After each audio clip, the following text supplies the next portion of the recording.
নাজমুল, মহাসড়কের কি অবস্থা দেখছেন? যান চলাচল পুরোপুরি স্বাভাবিক হয়েছে কিনা?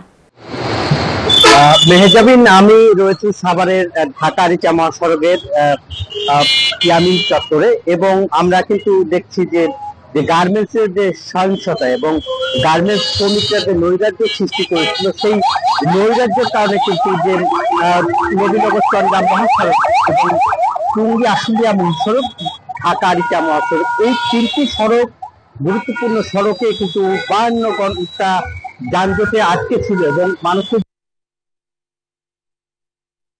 যে ভোগান্তি, সেই ভোগান্তি কিন্তু হয়েছিল। এবং আমরা যদি দেখাই যে এখন কিন্তু সড়কে যান চলাচল কিন্তু ঠিক একটার পরের থেকেই কিন্তু যান চলাচল স্বাভাবিক হয়ে গেছে। এবং যেহেতু এই বাইপেলের যে সড়কের শ্রমিকরা অবস্থান নিয়েছিল, বাস শ্রমিকরা, সেই শ্রমিকদের সঙ্গে আলোচনা করে যৌথ বাহিনী, সেনাবাহিনী আলোচনা করে শ্রমিকদের সেই সড়ক থেকে কিন্তু তাদেরকে সরিয়ে এনেছেন এবং তারপরে কিন্তু সমঝোতা করে তাদেরকে সড়ক থেকে তারা কারখানায় নিয়ে তাদের সাথে আলোচনা করে তাদের বেতন দেওয়ার কথা। এবং এখনো কিন্তু পুরো হয়নি এবং তারা বলছে যে বেতন মালিক নিয়ে আসলে এরপরে শ্রমিকদের বেতন দিয়ে তাদেরকে বাড়িতে পাঠিয়ে দেবে। এবং শ্রমিকরা অনেক ভোগান্তির মধ্য দিয়ে কিন্তু অনেকেই আসলে ছিল এবং তারা বলছে যে এই কারখানায় যাতে শ্রমিকরা যাতে কাজ করতে পারে সেটারও কিন্তু তারা দাবি জানিয়েছেন। এবং পোশাক কারখানা, অনেকগুলি পোশাক কারখানার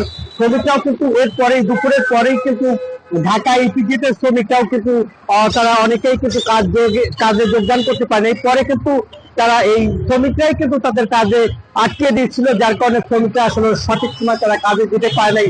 তবে দুপুরের পরে কিন্তু এই শ্রমিকগুলি আবার কাজে যোগদান করেছিলেন। এরপরেই কিন্তু মোটামুটি আমরা দেখেছি সবগুলো সড়কই এখন যান চলাচল স্বাভাবিক আছে এবং গাড়িগুলো কিন্তু গতি তাদের ফিরিয়ে পেয়ে এবং যারা বাস যাত্রী বা পরিবহন যাত্রী।